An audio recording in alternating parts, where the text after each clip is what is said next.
Parties పొత్తు అతనే కదా, ఇంకేముంది? అసలు పొత్తు లేనిదే బాబు లేదు కదా. ఆల్ పార్టీస్ పొత్తు బాబే. అసలు ఏం డెవలప్ చేయలేదు జగన్మోహన్ రెడ్డి గారు, నేను వచ్చినాక డెవలప్ చేస్తున్నాను అంటున్నాడు. అసలు జగన్మోహన్ రెడ్డి చెప్పుకోలేదు కానీ కాలేజీలు 17 కాలేజీలు తీసుకొచ్చాడు. అవును. 1000 బిల్డింగులు కట్టాడు.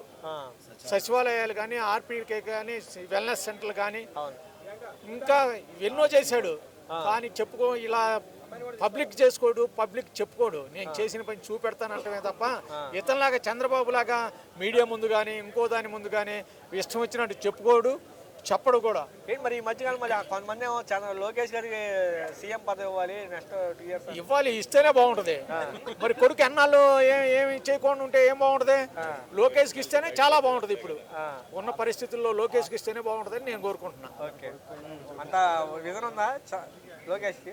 లోకేష్కి విజన్ ఉందో లేదో చూస్తేగా కనపడేది, మనకి చూడకుండా ఏం కనపడుతుంది?